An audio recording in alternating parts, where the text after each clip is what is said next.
খ্রিস্টানদের ধর্মীয় উৎসব ইস্টার সানডে উপলক্ষে ইউক্রেনে সাময়িক যুদ্ধবিরতির ঘোষণা দিয়েছেন রুশ প্রেসিডেন্ট ভ্লাদিমির পুতিন।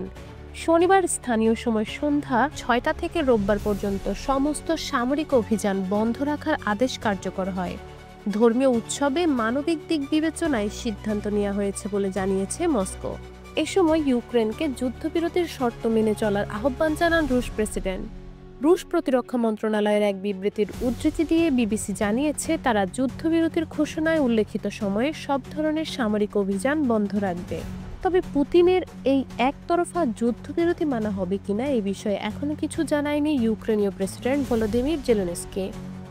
এর আগে যুক্তরাষ্ট্রের প্রেসিডেন্ট ডোনাল্ড ট্রাম্প বলেন, রাশিয়া বা ইউক্রেনের পক্ষ থেকে যদি শান্তি চুক্তি বাস্তবায়নে খুব কঠিন করে তোলা হয় তাহলে যুক্তরাষ্ট্র পিছু হটবে এবং আর মধ্যস্থতা করবে না। গতকাল শুক্রবার সাংবাদিকদের সঙ্গে আলাপকালে ট্রাম্প বলেন, তিনি নির্দিষ্ট কোনো সময়ের মধ্যে চুক্তি প্রত্যাশা করছেন না, তবে এটি দ্রুত সম্পন্ন হোক এটাই চান।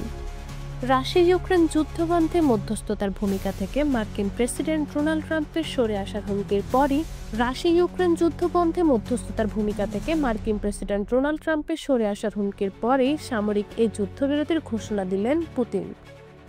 তার আগেই যুক্তরাষ্ট্রের পররাষ্ট্রমন্ত্রী মার্কো রুবিও হুঁশিয়ারি দিয়ে বলেছিলেন, কয়েকদিনের মধ্যে কোনো অগ্রগতির ইঙ্গিত না মিললে তারা আলোচনার টেবিল ছেড়ে চলে যাবেন।